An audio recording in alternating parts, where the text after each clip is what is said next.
उबाठा म्हणजे खाव खुजाव बत्ती बुझाव। लहान मुलांच्या खिचडीपासून ते कोविड काळातील बॉडी बॅग पर्यंत एकही वस्तू यांनी सोडली नाही। महाराष्ट्र में खिचड़ी घोटाला मामले में उद्धव ठाकरे के करीबी अमोल कीर्तिकर को एनफोर्समेंट डायरेक्टरेट के सामने पेशी करनी पड़ी है। मुंबई महानगरपालिकेतील बॉडी बॅग प्रकरणामध्ये माजी महापौर आणि ठाकरे गटाच्या नेत्या किशोरी पेडणेकरांवरती ईडीनं मनी लॉन्ड्रिंग प्रतिबंधक कायद्याअंतर्गत गुन्हा दाखल केलाय।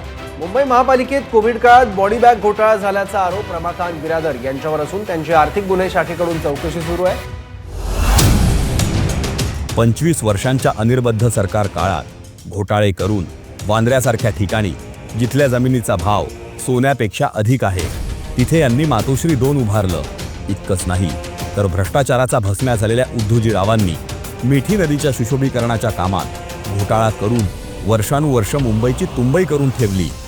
2006 ते 2025 19 वर्ष जवळजवळ 2200 कोटी रुपये खर्च करूनही मिठी नदी स्वच्छ झाली नाही, कारण उबाठाने नेमलेले कंत्राटदार नाले सफाईच्या नावाखाली सामान्य मुंबईकरांच्या आयुष्याशी खेळ करत होते।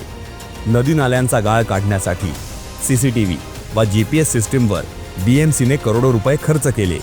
अर्थात ज्यात ठाकरेंचा चॅप होताच त्या सिस्टीमला हॅक करून ठाकरेंचे कंत्राटदार गाळ काढायचा सोडून फुकटचे पैसे घेत होते। तुम्हाला प्रश्न पडला असेल, सिस्टीम हॅक केली म्हणजे नेमकं काय केलं? तर ज्यावेळी डंपर डम्पिंग ग्राउंडवर जायचा त्यावेळी कॅमेरे बंद केले जायचे किंवा त्यांची तोंड फिरवली जायची, म्हणजे डंपरमधून किती गाळ डंप केला किंवा डंप केला की नाही याचा कुणालाच पत्ता लागत नसे।